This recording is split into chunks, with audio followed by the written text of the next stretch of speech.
love dreaming. Okay. Peach.com. It's super dark. I need to do another part 6, I guess. Mofo typos. Typos, yo. Turn that on. Oh, can you hear my heat? My radiator's like...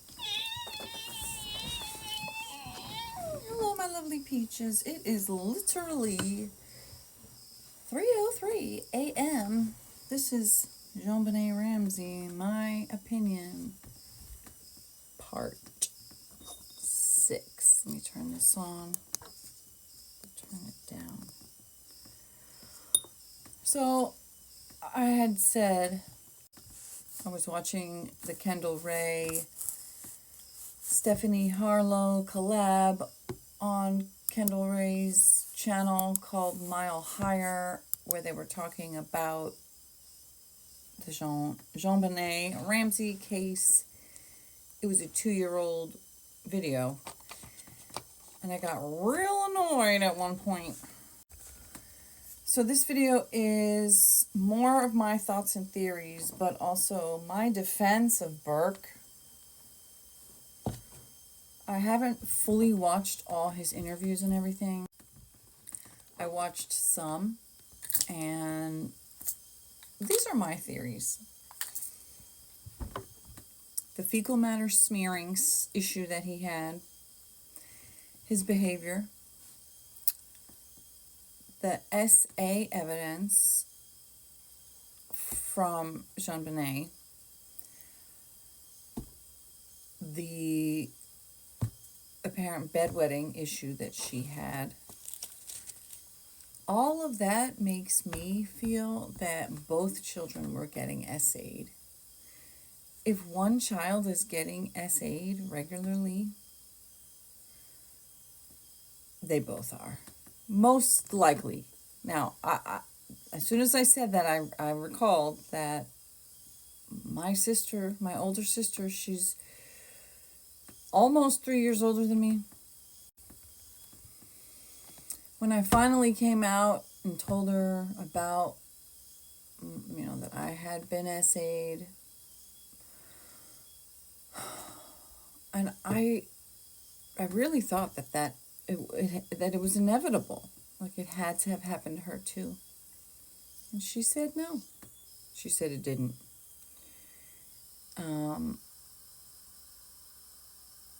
So I was surprised. I was extremely relieved, and I also was like, oh, that makes sense.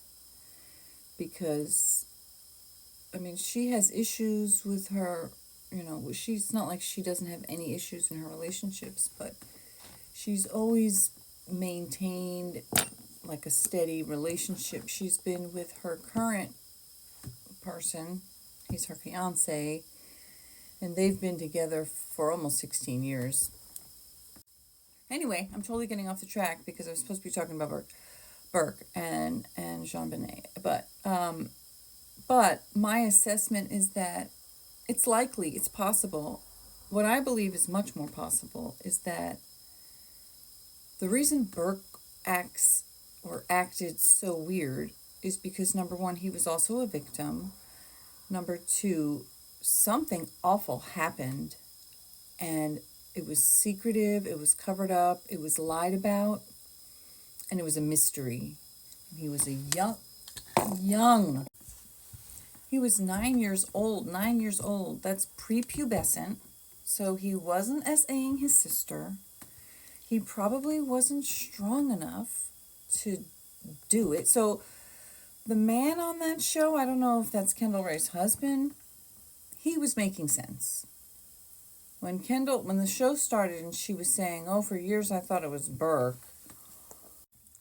I'm like, you've got 3 potential suspects, you've got a 9-year-old child, an innocent child, and then you've got 2 weird-ass, funky-ass, suspicious-ass adults. Why are you blaming the little boy?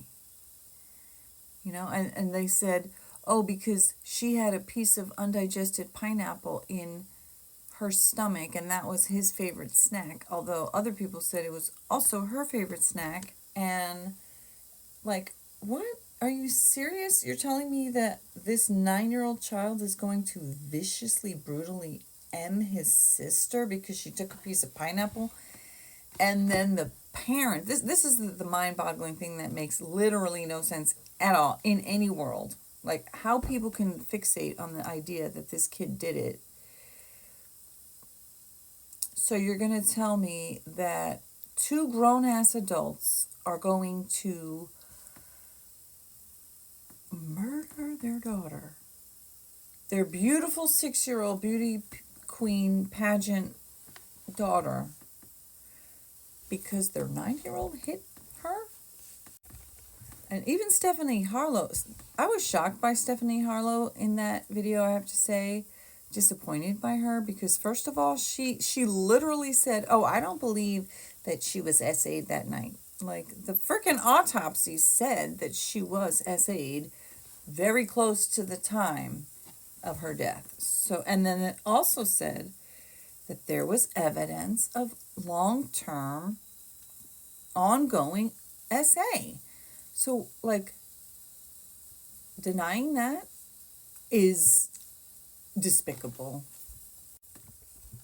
And the fact, my hair looks fucking weird, I just noticed. But it is 3 o'clock in the morning, okay? So my hair gets, my hair always looks weird, but at 3 a.m. Okay, but anyway, back to the much more important thing that, like, so there's evidence that this girl is being SA'd.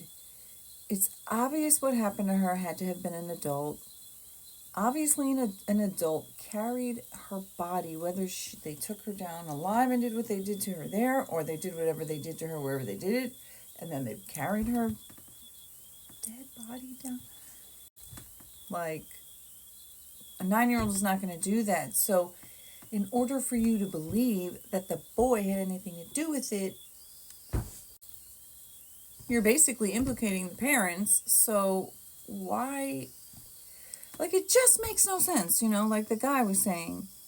Why not just make up any other story? Like, say she fell and hit her head in the tub, or she fell down the steps, or whatever the hell it is. Why would they literally... And if she's not actually... Like, it just makes no sense. It just makes me so mad that people would actually, like, give weight and validity. And then Kendall was sitting there like, yeah, the more I think about it, the more that makes sense. Like, what are you talking about? The more you talk about it, the more it doesn't make sense. And the guy, I think that's her husband, is like, I'm just not following this. And Stephanie and Kendall are like, yeah, the kid must have done it. And then the parents went through the lengths of this whole thing. Like, how does it not make a lot more sense that the parents did some shady shit, and the kid was probably being abused, probably had a lot of problems, probably Jonbenét was being favored, like way, I have no doubt that all of the time and attention was being paid to Jonbenét, and the boy was being neglected. And, and then there was the clip when he was talking to this therapist or whatever.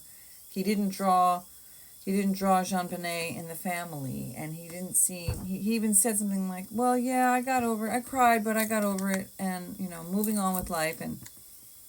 But again, it's like, he was a special needs 9-year-old kid whose actual sister was literally murdered in his home. We have no idea what he witnessed. We have no idea what was said to him. He had serious problems, that all of those problems, to me, are clear signs of abuse. And to villainize a little boy? And, like, I don't know. It's just so insane. So this is my part 6 in defense of Burke, because I feel like he was a victim, and that,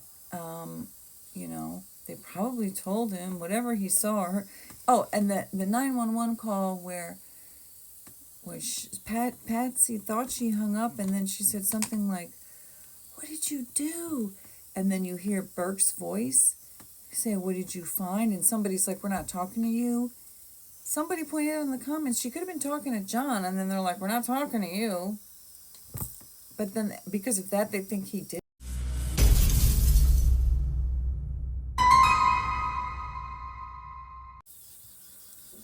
can't fathom how anybody with any seriousness could actually think it makes sense to blame it on a 9-year-old and then spiral into all the things that the parents would have had to done when they were obviously covering up the fact that she was being essayed. They were the ones who obviously had everything to lose. If she had been injured by their 9-year-old, why? That makes no sense that they would then her. It doesn't account for the essay. It doesn't account for anything. And they said also that they figured out it would have taken about 22 minutes to sit there and write that letter if you already knew exactly what you were going to say. And that doesn't account for the time it would have taken to think of it, to compile it. And it was on Patsy's pad, with Patsy's pen, with Patsy's paintbrush as part of the M weapon, and John's Navy experience, probably knowing how to tie garrets and knots like that, and John finding it, and Patsy being the one to write the letter, and both of them acting bizarre as hell and not shedding a single tear and not acting like parents who were terrified and then devastated, but rather acting like perpetrators who were hiding and lying and making shit up, and everything points to them. And in my opinion, everything about Burke points to him being a victim, being abused, losing his sister, having the world blame him and think he's weird, and God knows what he went through before and after and since. So I truly feel that it's the parents, and they'll never be brought to justice.